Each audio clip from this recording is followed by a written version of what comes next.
Well, hello there, and I hope you give an ambassador's reception to Happy Times and Places.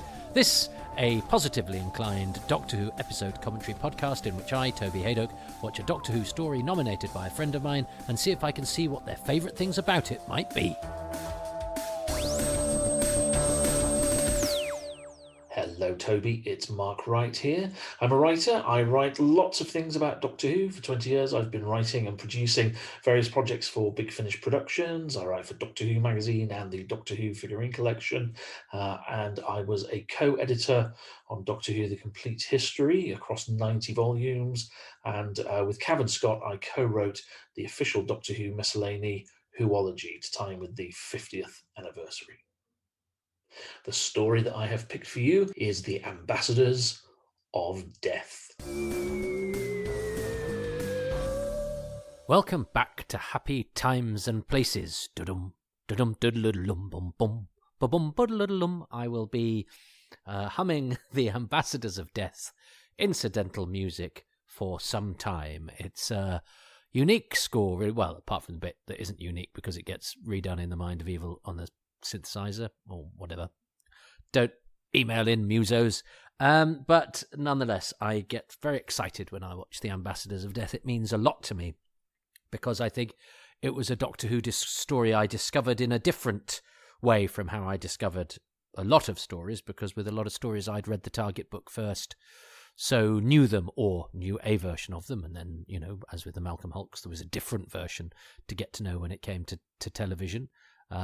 Or I'd read the archives or whatever, but as I say, I didn't, coming into Ambassadors of Death, I didn't know. I'd read the episode guide, so I sort of had a vague thing of the cliffhangers, because one of the few editions of Doctor Who magazine that we had kicking about the house that I would occasionally find had Ambassadors of Death, but I didn't really know what a weir was, and it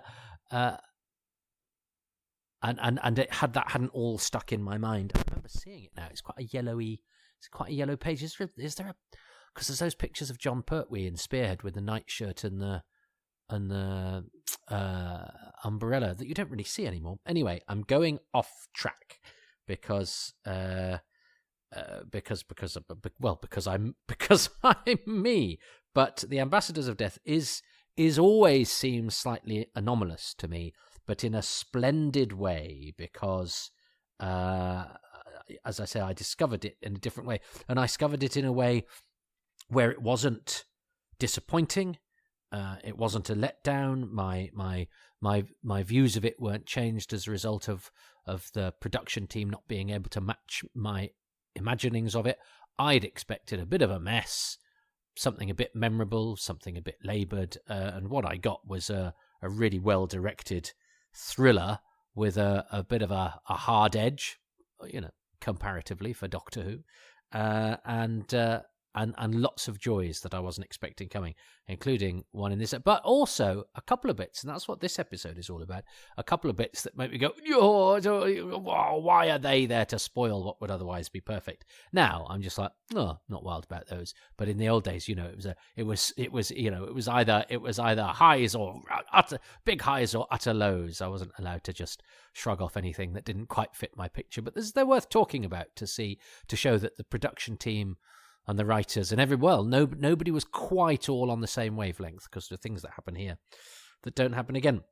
But one of the joys of doing this in sort of real time is that episode 1 has gone out on the Patreon page, and there's been some lovely sort of feedback already. I'm glad that everyone shares my enjoyment, so I'm going to read some of it out, because it's nice. I don't do a correspondence very often because I'm not very well organised, but Darcy says, been waiting for this one to come up, looking forward to tuning in. Definitely feel a very similar sentiment towards this story.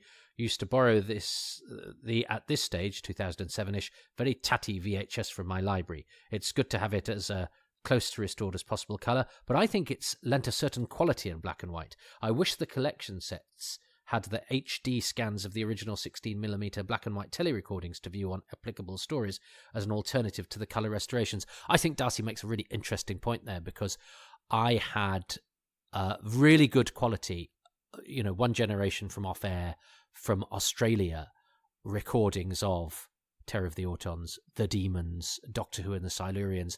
And I do kind of see those in black and white, whereas Ambassadors, I think I had episode 1 in gorgeous colour, and the rest of it I think I saw in black and white. Then I got the sort of stroby colour, from the American off-air. So then I got that, and you go, it's colour, but I can see the strobing, and I'm no expert.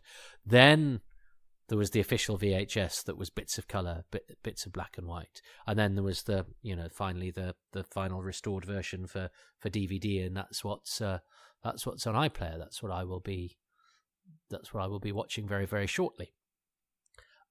So there are certain stories, not so much Ambassadors with me. I'm pretty sure my original take was, as I say, episode 1 colour, the rest black and white, but I view it more the default as the stroby one, so anything to me there is a sort of improvement. But certainly Silurians and Demons, I would not mind watching as really good quality black and white prints. I see the Demons as quite sort of working in black and white. Did I have episode 4 of the Demons in colour? I can't remember. I cannot remember. I think probably I did. Anyway, look, we'll do that when we get to the Demons. You can certainly see an up in quality when the Demons goes from chroma recovery to the actual episode 4. James Curray Smith says, I very much agree that season 7 and season 8 should have had pristine monochrome versions of the certain stories. It's how almost all of the original audience would have seen them after all. Well, I hadn't considered that point, and Spearhead was shown in black and white at the BFI very recently, because of course, yes, most people would have had black and white televisions at this point anyway, so it's how they would have been seen. I mean, I watched Castrovalva in black and white when it went out. We still had a black and white portable in those days. John Ball says, my favourite story. I love the music as well. Great story. Jim Smith again. Ambassador's death is an anagram of a home of the sad bastards, which is reason enough for any Doctor Who fan to take it to their heart. That's perhaps why I find it so comforting. It is my residence. Frank Shale says, my comfort blanket story, having followed it through all its incarnations by the original transmission, which I might have seen, but at toddler age I wouldn't remember, even the rainbow, almost colour-pirated NTSC version. Love it to pieces. Richard Chalk, my absolute favourite story. We'll start listening tonight. What a treat. Nigel Bromley, I'm always struck by how irritable, short-tempered and bad with people Pertwee is at the beginning of his tenure, and how much more human he becomes, just like Capaldi's 12th Doctor, and both are wonderful doctors and enjoy a spot of velvet. Paul Harris, I love season 7. Steve White, the Ambassadors, Piao of Death, my favourite Pertwee story, and I have no idea why. It's so different from all the others. Yeah, like most of season 7, it could do with losing an episode or two, but I adore it. I fell in love with this one when it was shown in UK Gold in the early 90s. Heresy, I know, but part 1 aside, for me, this is best viewed in black and white. Monochromo vision really adds to the gritty style of the story, like Doctor Who is playing Quatermass and rubbing shoulders with the Sweeney. The music is different as well. Part 1 is all Procol Harum, but once things get back to Earth, the music style seems to get more mysterious and edgy. Oh, and there's Regan. From memory, he's not really in part 1. He's not actually in part 1 at all, Steve. But from part 2, he's such a star of the show. A probably enigmatic, rough gangster type of villain we don't really see again until Lytton poses as one in Attack of the Cybermen 15 years later. William Dysart plays him perfectly and with such style that he could easily have taken on the role of the Master the following year. 10 out of 10 for me. We will talk, I'm sure, about William Dysart a lot. He is magnificent, but he hasn't been in it yet. And I also got a message, not on my Patreon, but from John Deere. We were chatting, on WhatsApp, if you really need to know the medium. And John does make the point, which I think is a fair one. He says, I'd have more sympathy with Letz's wish to make things more uniform if the titles and music to season 8 weren't all over the place. Oh, I see. I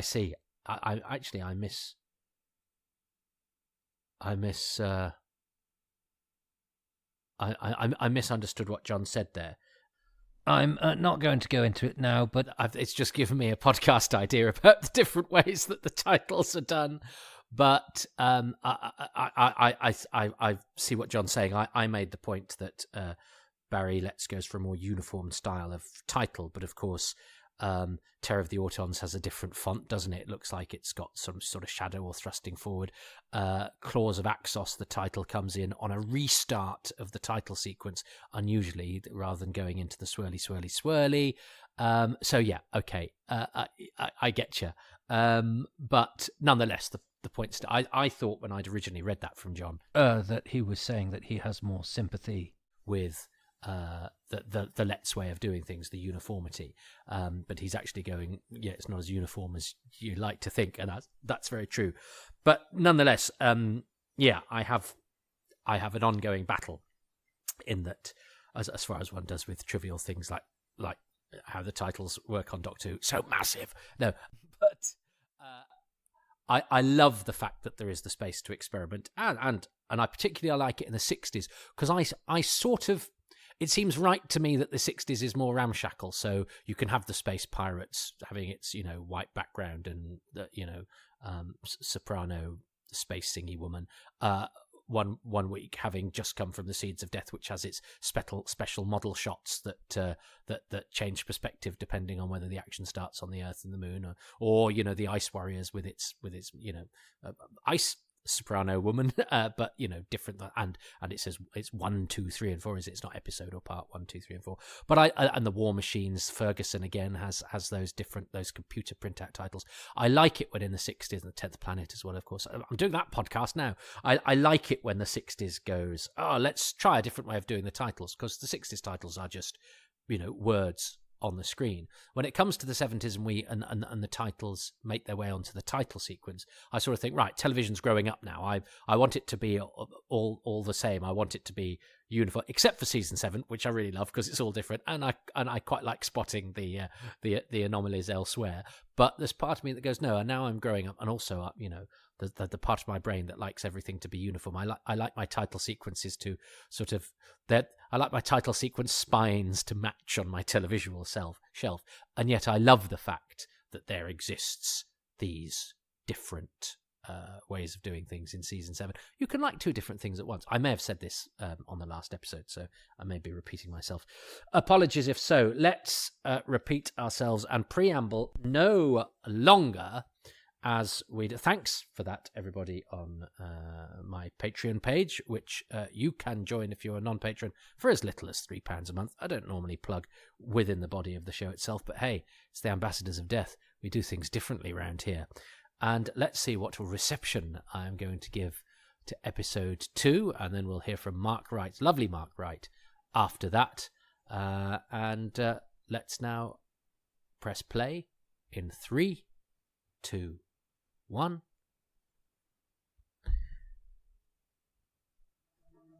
Oh, it starts with the stutter. That's another thing, isn't it? That the Pertwee era sometimes starts with the stutter. But of course, you don't know when it was sort of bled into the to the BBC Globe. So it's sort of like a run up. But did they press play and then sort of fade it up so that you missed the stutter? I don't know. I'm sure we've probably got. Look, it's a different angle. That's been reshot from the end of episode 1. But and yes, and the music doesn't just go. It doesn't just go sort of. It has a. I think each one is slightly different, isn't it? That there's a different the way that the sting happens. It sounds like they've kind of. They've pressed the button and it's sort of caused a sort of audio splice kind of thing. But it's but I love it anyway. It's absolutely magnificent. But of course the episode starts, so this is weird seeing this in colour, isn't it, for a great many of you. The episode starts, that he does like a zoom into a gun barrel, which I think is an exciting Ferguson thing.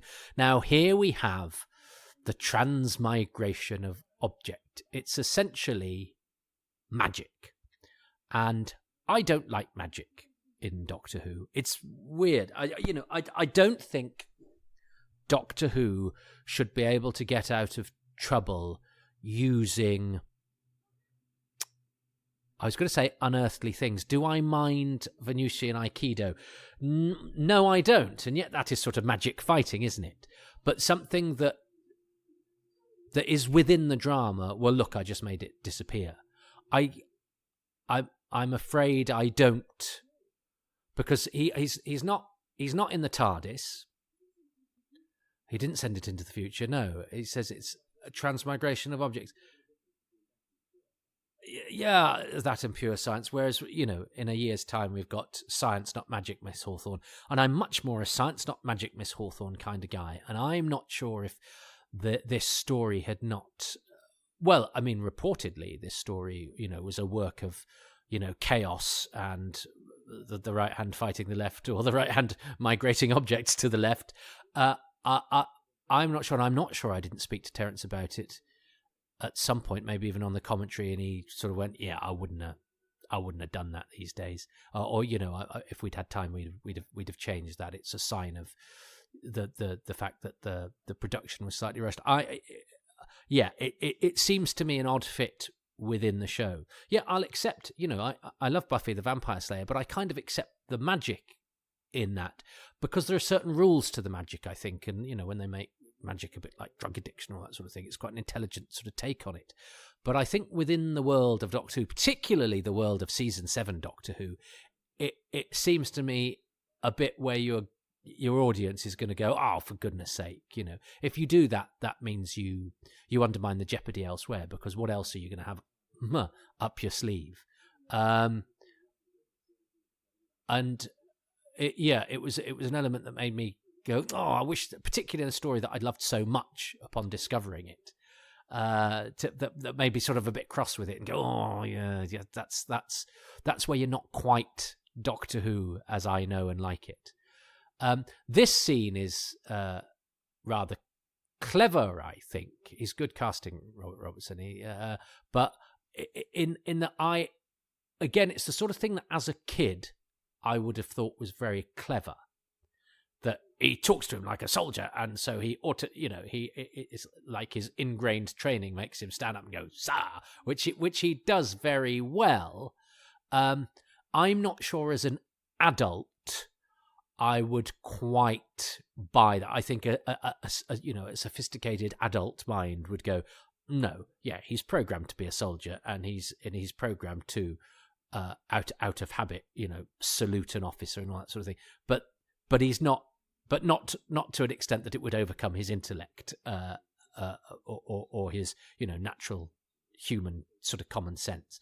But I think as a kid, it's a brilliant sort of Doctor moment, and I think you have to accept some of those moments sometimes. As I say, I used to think it was rubbish, that bit, and now I actually have a sort of grudging like for it, because it's a way of letting an important element come out of the story, and the doctor to manipulate it so to do, using his sort of cunning and it's played very well. I think Robert Robinson, he does the salute in a soldierly way, and then has the courtesy at least of looking a bit guilty about the whole thing, but not in an over the top way. And there's no sort of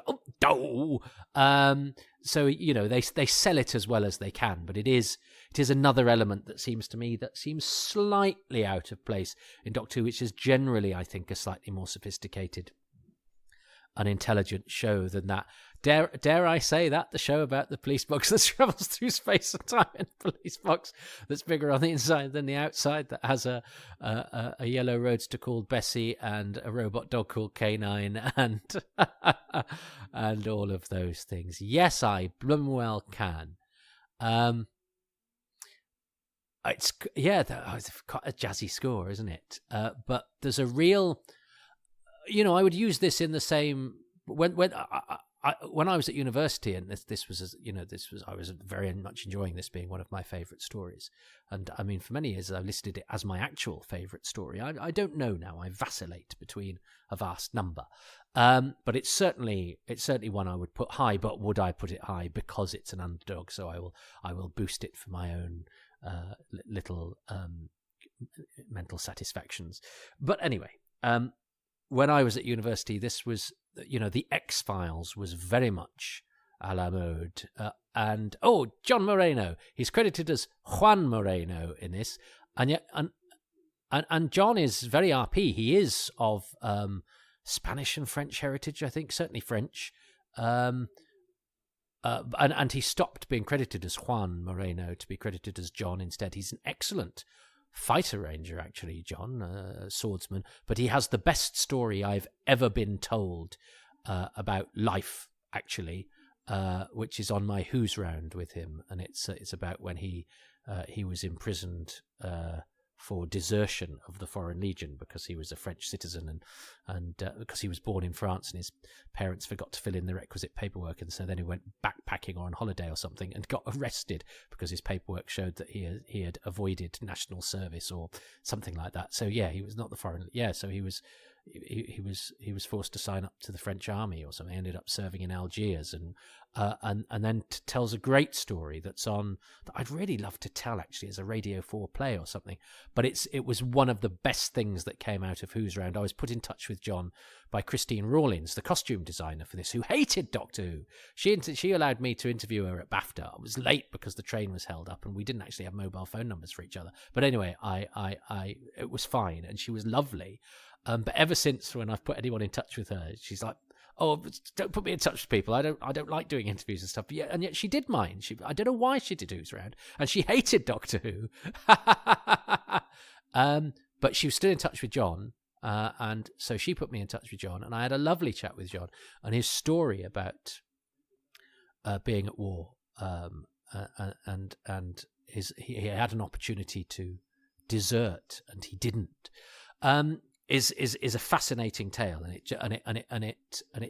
it to me it was one of the justifications of me spending a lot of time, energy, and money on traipsing around the country interviewing people about Doctor Who. I interviewed John at BAFTA as well, actually, just by coincidence. He's great friends with Garrick Hagan, who plays Kai in The Mutants.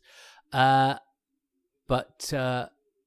John Moreno, and I'd seen John Moreno in Taming of the Shrew. He was part of Kate O'Mara's Shakespeare company, and he was Gremio, which he played with a Yorkshire accent. He was Gremio in Taming of the Shrew. Paul Jericho was Hortensio, so the suitors of the Rani were the Castellan and Dobson. But because he was called John Moreno, it took me ages to put two and two together and go, oh, John Moreno and Juan Moreno, I wonder if they're the same. And then I looked at pictures and I went, yes, they are. So that was one of those moments of, I just had a eureka moment, as is what happens when you think about Doctor Who characters or actors a lot. This sort of thing will suddenly pop into your head. Haha. But he's done a Bond as well, hasn't he? Juan Moreno, John Moreno, and he's had interesting career. And he was a charming, lovely man. He's got an excellent voice. But I noticed in this he plays Dobson, who's a scientist character, but he does it with a kind of accent. And I raised this with him, and he didn't really remember. But he is, is he one of the Andalusian Dobsons? It just seems odd that we have a character called Dobson who has a slight foreign accent. And I think John has always been RP, so it's not that his natural accent was creeping through. He was brought up in England, even though he's of Spanish and French heritage, but it's just to me very Doctor Who that somebody called Dobson sounds like they're from somewhere but also has a European twang. It seems to me to be a really interesting sort of juxtaposition between the exotic, the lovely European accent and the name Dobson. It's but yes. Yeah, it's like being called Trevor Escavera or something like that. What's Dobson's first name? Miguel Dobson. But anyway, here we are on film. This stuff all looks great. I love these sort of exposed moors that are very like Doctor and the Saloons. But the whole point, because I was interrupted talking about Dobson and Juan Moreno, was that Dobson does that thing where he's only in a couple of scenes, isn't he? But then he rings up and goes, "They've started to crack the code," because he too is, is slightly betraying. Well, not betraying, but he's now here. Oh yes, I think John Abineri and Ray Armstrong are going to be up a tree, aren't they? But in studio, I think. Yeah, here they are. So we've had a bit of the sort of camera zoom in on the tree, but now Carrington and Armstrong Ray Armstrong's character. What's he called? Doesn't matter.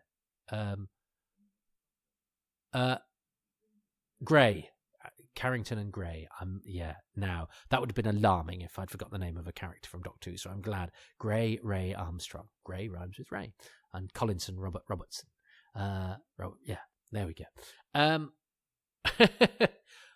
So yeah, there they are in their tree. I love the fact that he's still looking a bit dandy, old General Carrington. Again, that sort of jump from film to studio would have really bothered me in the olden days, but I think it's fine now. But the whole point, Dobson ringing through, and Collinson getting that's out of focus. That shot, I'm sure that's not deliberate. But again, maybe a sign of the production, or maybe it's an attempt. Maybe actually it's an attempt to make it meld with the film a bit better. I wouldn't put that past Michael Ferguson, who was a very clever man who was aware of aesthetics. So actually, maybe that's not a mistake. Maybe that's an attempt to filmize in the early days. Should we run it through a processor? They haven't been invented yet. Just do it out of focus. Okay. But I love all of this hardware on show. He really makes it. He's really ambitious, Michael Ferguson, and this makes it seem like it's part of the real world and a real operation. And to have that, because it's so sort of earthy and gritty and oily and stony and rainy, and that's a nice little bit of the Brigadier being a bit sarky about the Doctor's car. You do lose a bit of the fantastical, but having the he's phoning up somebody else and saying they're starting to crack the code. Somebody's released that prisoner. But it's obviously somebody in military uniform or somebody that's had access. So there are people in high places who are complicit in this conspiracy, and I love that. That's always very popular, because there's something about sort of paranoid drama that just feels a little bit more grown up. Although paranoia now seems to me rather childish. I have. I'm not too far removed from a couple of people who've gone a bit tin hat wary and see conspiracy where I see none, and think we're all drones being microchipped for future farming or whatever, and that's quite alarming and not as grown up as I fear its purveyors think it is, and is actually a dangerous development in our modern world. But let's not get into that. The conspiracy elements of dramas like the X-Files, and even like non-sci-fi stuff like Line of Duty, I think give them an extra edge. But I think you have to be careful with it. I think Invasion of the Dinosaurs proves when everyone's a traitor, it's a little bit, oh really? But I think it lends this, as much as I love Invasion of the Dinosaurs, which I'm sure I will do in the future, but I think this, and the wheezing groaning sound have just given it gazillions of points. They loved it, which was delightful. But I think the conspiracy element really works in favour of this story, and certainly when I was watching it as a university student and the X-Files was doing so well, it felt to me like it was very much, a predecessor, and wearing the same uniform as the X-Files, for which there was a huge appetite in the 90s when I was at university. Now, here we have Michael. I do like their funky sort of masks, which it means you can still tell who the characters are, but they've got these sort of gas masks that are attached to their sunglasses. I remember my brother watching this and saying that the sound effect was stupid because it wouldn't have made that noise. But I think, again, it's a sort of televisual thing of just it's like a translation convention. If they had dropped silently, I don't think it would have. The television grammar of it wouldn't have been quite right. Again, it's amazing what friends and colleagues sort of pick out as being a thing that you go, would never have occurred to me to criticise that. I just sort of go with it. Maybe I'm too pliable, but it means I enjoy things more. Well, I suppose some people enjoy going, oh, that didn't work. But anyway.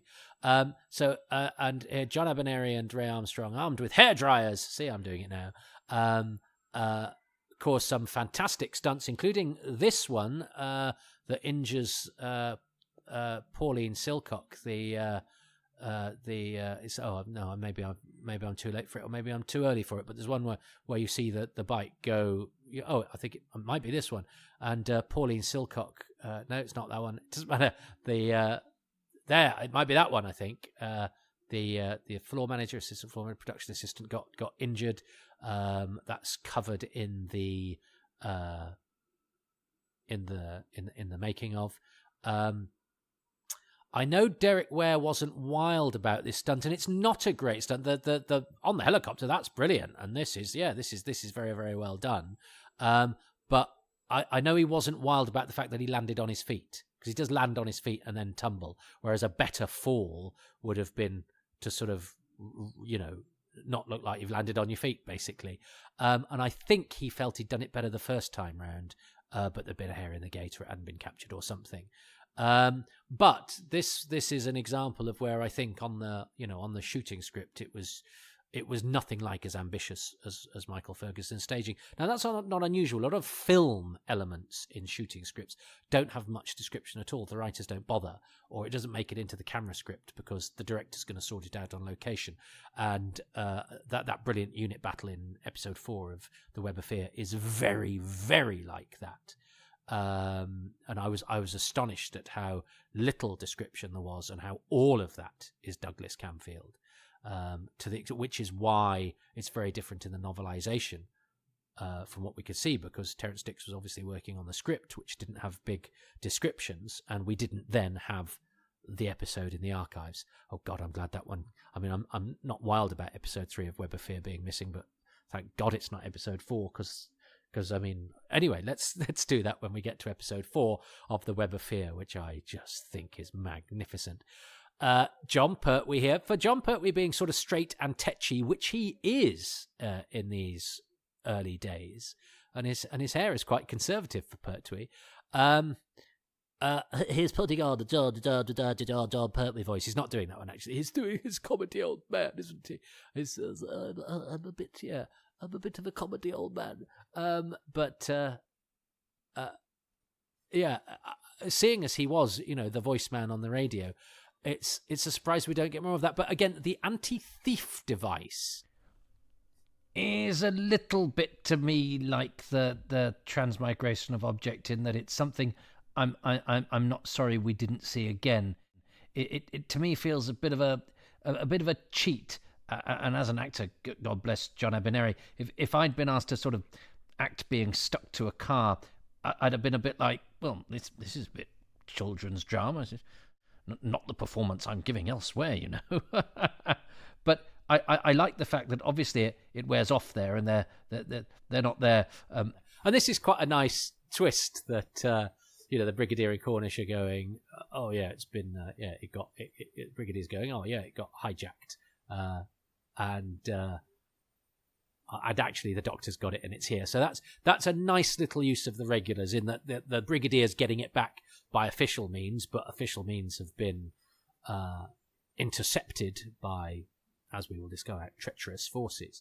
But because they're on our side, they don't kill any of the soldiers, which means that our regular, the Brigadier can survive without being killed.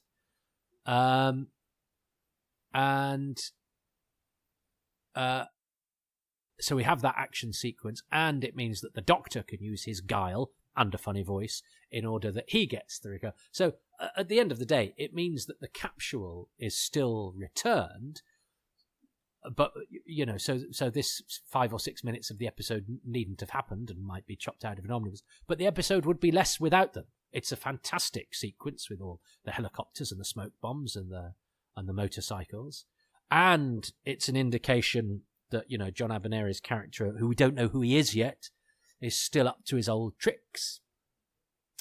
And it gives here's Dobson being treacherous. They've started to crack the code. Maybe he's not putting on an accent. I always just thought he was. But then again, I thought George Coulouris did in The Keys of Marinus, and I watched it again recently, and he's not at all. And for some reason, I thought, I think he's putting on a funny voice. I previously presumed he was putting on an accent. I don't know why. Anyway, maybe some people, I see dead people. I hear character actors putting on foreign accents where they're not. Now, something that Caroline John didn't say on the commentary, but did say in between episodes, and I feel enough time has passed now from when I did the DVD commentary of that, is that she felt Dallas Cavell was a little bit wooden in this part, which, considering he'd been in Oh, he's in. That's funny. Dallas Cavell and William Dysart are both in Patrick the Second Doctor's second story, The Highlanders. And they're both in the Third Doctor's third story, The Ambassadors of Death. Isn't that fun? That's the sort of thing I like. And he's got Tatalian. Yeah, Regan's not in this episode either, so Regan's not actually in it. Was it Steve? Until episode 3. But yeah, William Dysart and Dallas Cavell are both, and Dallas Cavell is certainly not wooden in The Highlanders, in which he's Captain Trask. He could have done with perhaps a bit of that welly when playing Quinlan. Although I think he's trying to be sort of stuffy and official, but it makes him slightly sort of wooden. But I think it kind of works. I think I don't have a problem with that. I think Robert Corddry's doing his best as Tatalian, but I just think that they're not in the same league as Ronald Allen, John Abineri, and as we'll see, William Dysart, who are magnificent. I love this. Ronald Allen is giving it all there. He's keeping his debonair professionalism, but showing. It's almost like he's sort of, with that smile and that breath that he gives when he sort of says, "Oh, you're back at space control." It's like he's sort of metaphorically loosening his tie and lighting a cigarette and pouring you a drink. And Pertwee the comedian, Pertwee the funny-voiced radio guy, is absolutely magnificent here. And I remember Sue Upton saying in Doctor Who and the Silurians, when I talked to her about that it's pretty much his first time giving a dramatic performance in an electronic studio, and my God, he sells that cliffhanger. I remember watching that, and the atmosphere from the relief we've heard Van Leyden, and you can sort of tell it's a recorded voice, but it doesn't matter. It doesn't matter because the camera goes in and it cuts from person to person, and Ferguson, the man of action, the man with the helicopters and the smoke bombs and the motorcycles, and with just 4 people in a room and a recording of a man's voice, he creates for me there. And I remember when I was watching this, I was really getting into the story, and I didn't know what all the cliffhangers was because it had been so long since I'd read that Doctor Who magazine. I'd remembered there was one by a Weir, and I think I maybe knew there was one where Carrington says it's my moral's duty, but I wasn't particularly sure. I knew there was one where Tatalian pulled a gun, but I was really vague on the sort of middle sections of the story, and certainly when I was watching that episode 2 in black and white, I don't think I did watch it with my friend Andy. I think I'd watched the first episode or earlier bit with him, and then I took the video home because I remember exactly where I was now. I was in our room at the telly in it on my own, probably on an afternoon, not unlike the afternoon I'm recording on now. So lots of fresh air and bit of sunshine outside, bit of drizzle too, but nature, the elements, invigorating planet Earth, and I was stuck inside, getting invigorated in a totally different way by Doctor Who, and getting really into this story that I didn't quite know the ins and outs of, but I was picking up that it was sort of murky and conspiratorial, and I knew there were going to be these guys in spacesuits who weren't the astronauts, but I was vague to the story. I didn't know what had happened to the astronauts. I didn't know, and I knew about Steve Peters and Neville Simons were the astronauts because that's who we had all the pictures of, but I didn't really know what Van Leyden's role in it was at all. But I was very partial to Rick Felgate because he was in The Seeds of Death, which was a story I watched loads and loads and loads, and then I discovered he was in the War Machines as well, so he was a Ferguson regular and all of that. So, but I didn't really know the ins and outs of his dealings with the story. As far as I was aware, there were these 2 astronauts because that's who was credited in all the cast lists I'd seen. Because of course Rick Feldate was credited as Van Leyden and not as one of the astronauts. Anyway, we don't need to go into that. But I was getting into the story and I wasn't sure where it was going. And this scene of why is he not open? What's going on? And then that build the tension. Right, cut it open. Pew! Do you know what? It's everything a traditional Doctor Who cliffhanger isn't. It's just people talking. It's just a bit of mystery. There's no jeopardy. There's no real even plot development. And actually, if you think about it for more than a couple of seconds, you know that it's just a recording, that he's not in there. You kind of know when you come next week. It's no massive surprise that it's empty. But the way that it builds up, the questions, what is the capital of Australia? How many beans make 5? I still don't know how many beans make 5, but I love, it's such a sort of slightly prosaic, old-fashioned, slightly fably kind of question that adds to the sort of fairy tale-like quality of Doctor Who and the slightly old-fashioned quality, the slightly... Yeah, I just love the questions as well. I love the questions he chooses. Not who's the lead singer of T-Rex or whatever. Procol Harum.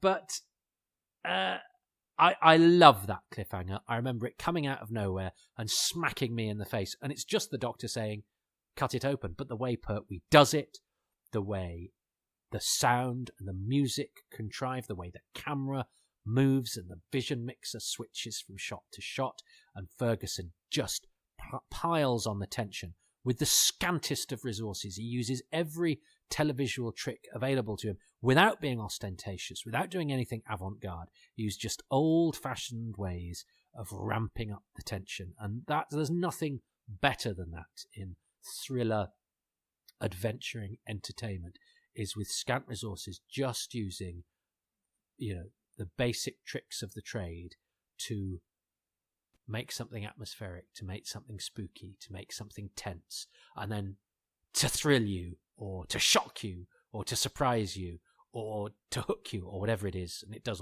all of those things just with a sentence, right? It was not hardly anything on the page, I don't think, that scene. In fact, so much so that, as I say, when I'd read the episode guide or whatever, I'd forgotten the details of it. It was not something that had sounded to me. And if you'd asked me,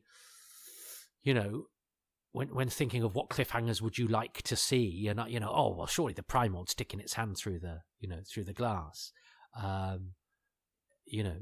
surely the Autons coming to life in the factory when Ransom's investigating, any number of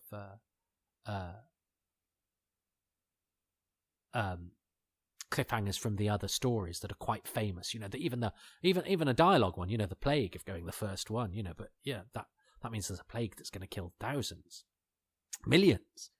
But this is just cut that thing open that we're pretty sure has probably just got recording and no astronaut in because of the way that this is played out.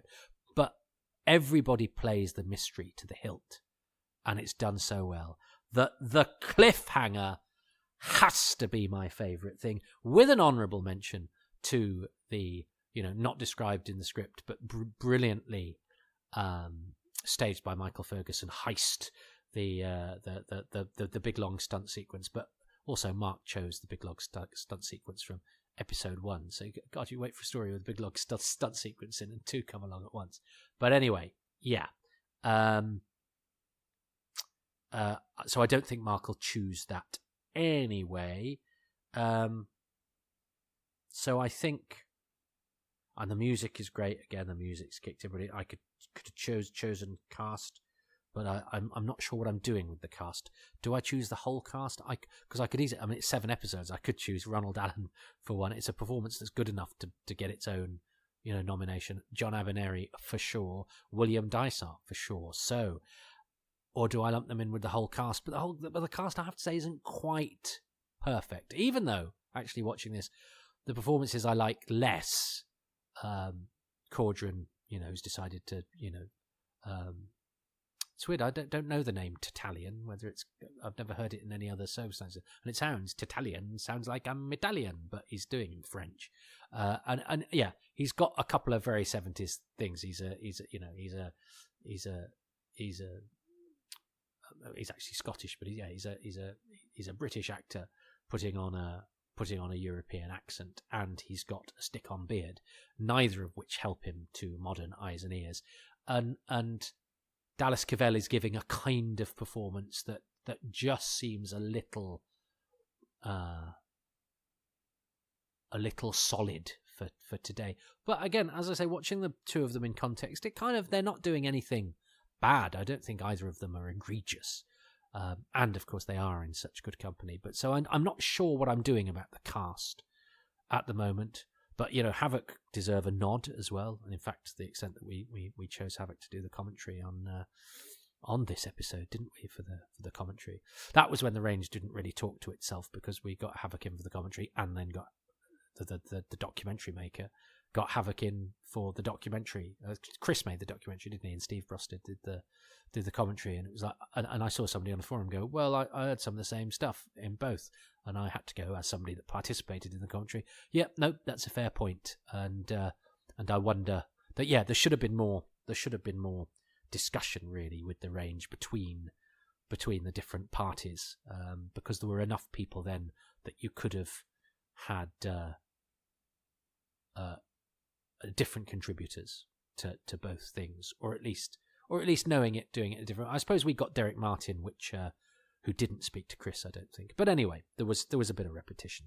But the other argument is some people listen to commentaries, and some people watch documentaries and don't listen to commentaries, so there's nothing wrong with doubling up. But I think there should have been attempts to cover different ground, and also we had 7 episodes to cover, so I think we did pretty well. But we could have got John Moreno in. He's one of those. He's still around. John, I should really get back in touch with, because I did enjoy his company, and I'd love to do something with his story. But his story about being in the French army. But I didn't want to tell the whole thing, because it's better that he tells it. So my Who's Round with him on the Big Finish website. My Who's Round with John Moreno. Even though he was only in 1 episode of Doctor Who, he knew Douglas Camfield as well quite well, so he's useful when talking about Douglas too. But that story that he tells, it's one of the most interesting Who's Rounds, and it's not to do with anything that he says about Doctor Who. So avail yourself of that once you have listened to whether Mark Wright chooses one of the best cliffhangers in Doctor Who history, which I also think is one of the least celebrated cliffhangers in Doctor Who history. Although, people I talk to, I said this is underrated, and then I've read all those comments from my Patreon with all those people go, it's one of the best stories ever, it's my favourite Pertwee. So maybe it's not underrated anymore, but I think the hangover of its original reputation has slightly lingered. I still feel it's a story. I still think it comes bottom of season 7, doesn't it, in any polls, and isn't massively high up in Pertwee. Although, as I say, it's certainly much higher up than it would have been when I was a time top, when it lingered very, very near the bottom, and I think was considered, as the phraseology of DWB at the time was, an all-time clanger. That was when I realised people quite enjoyed being mean about Doctor Who, and quite enjoyed writing lists of the worst things and the worst stories and the worst this, that, and the other as I could. It suddenly felt really exciting and grown up. I now I'm less keen on that, but I do understand the appeal. There's something. It's a sort of bit of harmless bloodletting, to quote Quatermass 4. Anyway, let's not get into that. Especially the fact it's not even called Quatermass 4, but let's not get into that, even though this is the Quatermassy season of Doctor Who. Right. Ambassadors of Death. Let's see what Mark Wright chooses about episode 2. My favourite thing about episode 2 of The Ambassadors of Death is that fantastic cliffhanger. Again, going with Ambassadors of Death's trend for doing things that are so off-brand, yet it works. The Doctor just standing there shouting, right, cut it open. It's just so not a cliffhanger, but it's just so urgent and so unusual. And I'm going to extend this to the title theme, the title music, and the opening credits, using that cliffhanger sting for the first time that Brian Hodgson added. It's a moment of Doctor Who history adding that sting. That sting is so associated with the terror of the cliffhanger that pulls you into the story, and also the way it's used in the opening titles. And I love those opening titles. they mark ambassadors out again as something unlike anything Doctor Who has done before or since. So the cliffhanger and the cliffhanger sting making its first appearance in this particular story. The cliffhanger sting is amazing, and it's a bit weird watching those first couple of Pertwees that don't have it, because I associate the sting so much with the show. And again, I suppose that's an advantage of the experimentalism and not going for the uniform thing, is you stumble across things that really work and they become uniform. So, it justifies the experimentation. But I'm glad things settle down eventually, because I like a show like Doctor Who, which has such an exotic and rich template. I like it when it's all the same, except I don't. Two things can be true at once. And that was very useful to me, because Mark obviously, wanted to acknowledge the unique way of doing the story title, but he's rolled that into the cliffhanger, which is my choice for this episode. So I get the point, and also means he's not going to choose the story title later, which I already chose for episode 1. So it's not going to wipe out one of my later choices. So as we stand for episode 2, it's 1-1, and I'm at no disadvantage, because the thing that I thought he would definitely choose at some point, the story title, has now kind of gone. He's almost sort of wasted that by tying it in with the cliffhanger. But I'm more than happy for him so to do, and I'm more than happy that he's chosen the story title, because the way that the story title is rendered, because I waxed lyrical about that last time. But I'm delighted he chose that cliffhanger, because it is one of the show's greatest cliffhangers, and I'm glad I'm not the only one. But it was, as I say, it was a cliffhanger that nobody really spoke about, I didn't really know about, and that I experienced totally out of the blue. And maybe that was to its advantage, is that, there are certain stories where I knew what the cliffhangers were going to be, that I'd kind of didn't know what was coming. So the episode ended as a complete surprise. But I still think it works, irrespective of the fact that I came to it under possibly the best circumstances for a, forewarned Doctor Who fan, a generally, clued up Doctor Who fan, did come to old, I generally came to old stories with a knowledge of what was going to happen. I'd spoiled myself, as it were, because when I was a kid, the idea of seeing these stories was nigh on impossible. So you experienced them in different ways. Had I known they were all going to turn up in video form, I would have obviously kept my tap powder dry and experienced them as they were supposed to be experienced, on a black and white portable. No, but in video form. But as I've said, Ambassadors was one I didn't know much about, and I certainly didn't know that cliffhanger about. And so I viewed it under the most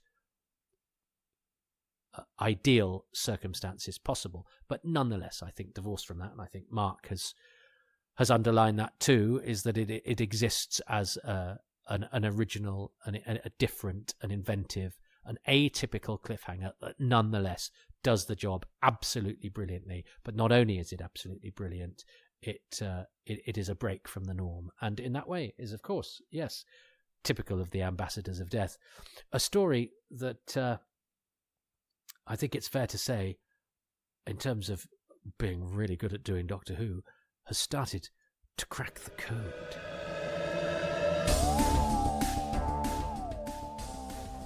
Well, thanks very much for listening to Happy Times and Places, which is presented by me, Toby Hadoke, and my special guest, Mark Wright, who can be found on Twitter at mwrightwriter. I'm grateful to him and to the patrons who make these podcasts possible, and they include Andrew Jolly, Paul Jones, Andrew Jordan, Christopher Joyce, Jess Jerkovic, Richard King-Byatt, Andy Kitching, Ashley Knight, Clive Lewis, Guy Lambert, James Lark, Lisa and Andrew, Gavin McGlane, Steve Manfred, David Matthewman, Jason Mayo, Rossa McPhillips, Stuart Mitchell, Nathan Moore, Ian Morgan, Christopher Newman, Matthew Newton, Graham Knott, Dave Owen, Adam Parkin, Melvin Pena, Jonathan Potter, Kevin Parker, Scott Pride, Dylan Rees, John Rivers, Mark Sandham, Jim Sangster, Keith Say, Graham Slate, David Shepherdson, Stephen Neil Tate, and Nick Temple. The music is by Dave Gates, the artwork by Dylan Patterson. If you would like your name read out on the credits, that is one of the perks of being a patron. You can become one of those at patreon.com/Toby Hadoke, where for as little as £3 a month, you get advanced releases, usually about 6 months ahead for Happy Times and Places, and a couple of episodes ahead each for Indefinable Magic and Too Much Information. And you also get your own exclusive podcast, Far Too Much Information, which is the stuff too arcane even for Too Much Information. And you get monthly AMAs, a couple of those, or a couple of questions worth of those. They go over a couple of editions, and various other bits and bobs behind the scenes peeks at various DVD and Blu-ray shenanigans that I get up to, and pictures of my dog, who, as I'm recording this, is doing that weird thing where he's rubbing himself against the sofa and chewing the air. But and he's just sniffled. I don't know if you could hear that. Don't know how good this microphone is, but in case you were mistaking this professional outfit, there's a dog currently rubbing himself, not in a fun, innocent way. I don't want that to sound in any way saucy. He's just having he's just bitten his own tail. Ha ha! So you get pictures of. You don't just have to imagine him. You get the ocular proof of my dog Bernard, which is, it's not what I advertise. It's not one of the paid-for perks, really. I just put it out to have something to do of a Tuesday. But there's also, as I say, Doctor Who and comedy-related stuff, mostly Doctor Who-related stuff, as part of the extras and bonuses at patreon.com/Toby Hadoke. You get a 10% discount, whatever tier you are on, because there are tiers going up from £3, but whatever tier you're on, you get all of the content. Anything is available at the lowest tier. There's only sort of, trinkets to lure you up the scale. It's fairly egalitarian. It's pay what you can afford / are inclined to do. But whatever your inclination, there's a 10% discount if you sign up for a year in one go. However, if you don't wish to be tied to a monthly thing, you can go to ko-fi.com/Toby Hadoke and make a one-off donation whenever you like to spur me in my endeavours. And if you can't do the financial thing, and I totally get that, times are tough. And also, we digest our popular culture for free these days, and that's the way of it. And I'm signed up to that, and I'm still happy to produce things so long as you are prepared to listen to them, which is clearly what you have been doing. And if you've been doing that and you've been enjoying these, please give them 5 stars everywhere you can, especially Apple, iTunes, those sorts of places, and a couple of lines of review to say what it is that you enjoy, to lure people into these environs, would be very gratefully received. So Patreon or Ko-fi or just nice things on the internet, including social media, just help to stop this being me essentially howling at the moon with my magic dog, who's my familiar spirit, who's currently a cockapoo called Bernard, who's currently trying to delve into his ear for some sort of there's something causing him a bit of bother there. So I might go and ease his suffering, poor chap. Anyway, that's a plug from me and Bernard the dog. Bernard's looking at me with needy eyes. He needs feeding and he needs a bit of a walk. So go to social media, follow me at Toby Hadoke. These podcasts have their own feed at Hadoke Podcasts. That therefore won't include any of my non-Doctor Who stuff, because I'm a stand-up comedian and I have my own comedy club, which is every Tuesday in Manchester. It's XS Malarkey, which has its own Twitter feed as well, at XS Malarkey.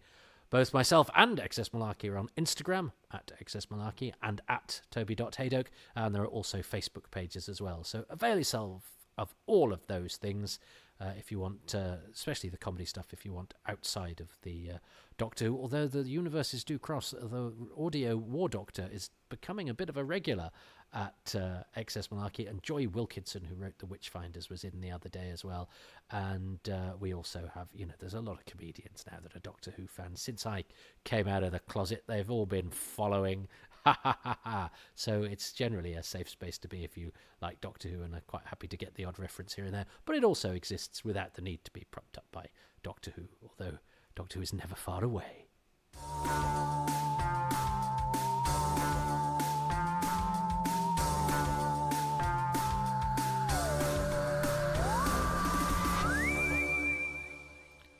Right, the dog is staring at me now, aren't you, Bernard? So I'm going to feed him and take him for a walk, because the sun is shining, his belly is empty, and you've had nearly an hour on episode 2 of The Ambassadors of Death, which I think is not bad for one of the lesser talked about instalments of Doctor Who. It's a 7-parter, episode 2, but what a cliffhanger. And John Moreno, what a guy.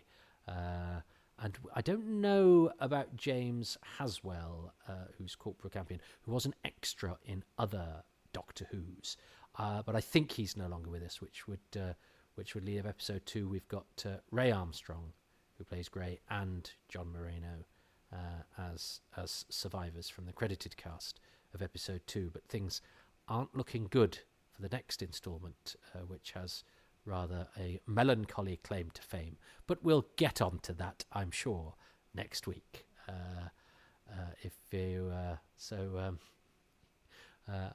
I think for now we can say, having cut it open, I'll leave you on a cliffhanger saying we are now going to sew this podcast closed.